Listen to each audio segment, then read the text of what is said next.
Hey Taurus, I have a book coming out. It's called If the Hero of Time Was Black.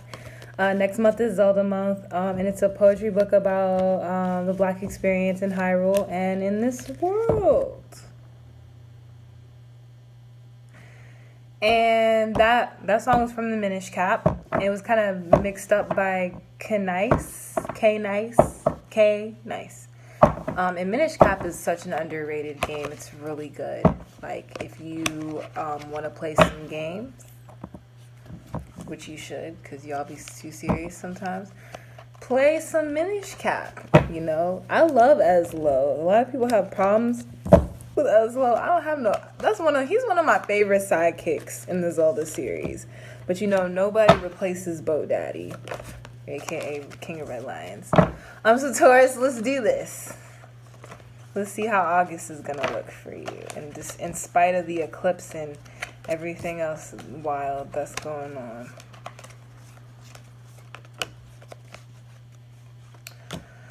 Taurus.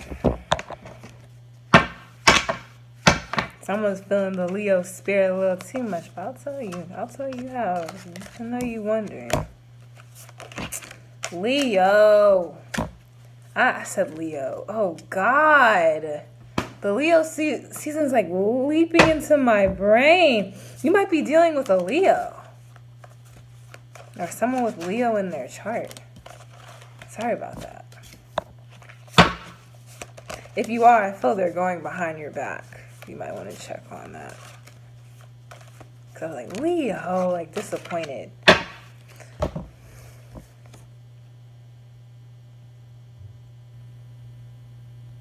Taurus, you have a pattern of bad behavior or an addiction. Maybe you're addicted to food. Maybe you're addicted to drugs. Something. And you're deciding to stay there this month because it gives you comfort. The Devil and the Hanged Man. So you're kind of, it's like you're meditating in a pool full of wine while being drunk. That's what next month is going to feel like. Tauruses, y'all love to indulge, so some of y'all might have been like, that sounds nice. And I'm like, all right, that's not what you're supposed to get from it. So I feel like next month, because, you know, Uranus is in Taurus, or Uranus is in Taurus, and so much retrograde is happening, and then, of course, the full moons, that you're really going back in the past and you're really looking at your childhood specifically and thinking about, how has my childhood affected me? You might be talking to somebody from your childhood. You might be in a relationship with someone from your childhood. And childhood, I consider childhood to be up until you're 18 years old. So go tell R. Kelly that. Sorry. So yeah, 6 of Cups. You might really be thinking about the good times. Maybe that person comes back from the past and it just doesn't feel the same as it used to. Or maybe you're with someone that you've been with since high school and it don't feel the same. Or something like that. And I think 7 of Bottles and Cups, you have options, which is a little scary. You have options, maybe you have job options, but because this is water, I think maybe you have more options to friends. If maybe you're thinking back to all the friends you've had since childhood and how some of them are kind of booty water type friends. And you might be looking at all the other new choices that you have. Now, I will say for everybody, this is a really shaky time to commit to anyone or to commit to anything, because so much is in retrograde. I would say like, you know, really make sure, shake that person down. Because you don't want to choose the wrong bottle. You really don't. Because with the retrograde, they said people will say things, and then when they're back, when the planets are back in alignment and people are back in their right mind, they're going to be like, sorry, I don't want that anymore. And you don't want to be in that kind of situation. Make sure you're not addicted to someone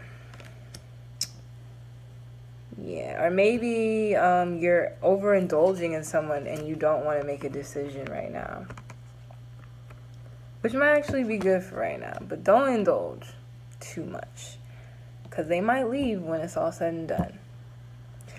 Ace of Rupees, someone might have got a new job, a new way to get money in August, starting something new, looking for a new job in the month of August. But despite your happiness, despite the abundance that's come to you after a period of probably not having much, you still feel like you're in mourning. You're sad about something with the Five of Cups. Something is not where you want it to be. Like something's missing. Like there's some kind of hole. Maybe with what has left you with the eclipses, you're kind of sad about that. Like all the eclipses spilled over the bottles that you thought you had, and then you're left with bottles that you really don't see value in. I need you. The cure to the Five of Cups is just to meditate on everything that you have. Once again, when you focus on what you don't have, that seems to be a reoccurring theme with everybody. If you focus on what you don't have, you're going to try to fill the void with bad stuff. You cannot do that. And I feel like you're sneaking past everybody. Like people are asking you how you're doing and you're lying to them to go like abuse whatever you're addicted to. I feel like you're just lying. You're just lying. And you know what? I'm going to be easy on you. It's Leo season. So it's cool if you turn up a little bit. But if you're drinking every day, you're sleeping every day, which I understand that. You're eating too much, you're just lying to people. You're like, oh, I'm good, or I can do this by myself. I suggest, Taurus, I think you should go out during the day, not at night, because at night, things that you get addicted to are more accessible at night. Isn't that strange? I think you should go out during the day, go to like a focus group or something like that, where you can talk about your feelings and your experiences, so you don't indulge in toxic things that are bad for you or things that can end up wasting your time and wasting you away. Because we need Tauruses. Tauruses provide stability. They really see the beauty in things. They probably have the most appreciation for art and things like that more than anyone. And I really want you to choose the right person, the right friendship. Don't just settle because you get comfort, because y'all get so stuck in comfort. You Tauruses, get out of your comfort, because it seems right now you're stuck in your comfort with the devil and the hanged man. You're just stuck there, and you're loving it. You're choosing to eat all those cheese puffs. You're like, I love these cheese puffs, and I'm like, okay, sis, is your fingers tingling? I'm sorry, that went to a dark place, but for real. And it's okay if you don't want to be with the same person from the past. Actually, with the retrograde, when people from the past come back, you're not supposed to go back to them. All signs, you're not supposed to go back to your ex. Not during a retrograde. If they come back during a retrograde, then it's a test to see if you learn that lesson. And it's a test of how well you've mastered that lesson. So if you relapse, as the devil speaks of, just keep in mind. But I feel like if you meditate and go within, you'll stay away from the addiction probably too. You won't get stuck. Either you can get stuck or you won't get stuck. And don't get stuck in the past. And then I really think you'll find happiness. So Taurus, I hope that really helps you. Please don't get stuck. Please don't get stuck. Don't get stuck in the holes. The holes will heal themselves. Just keep moving forward.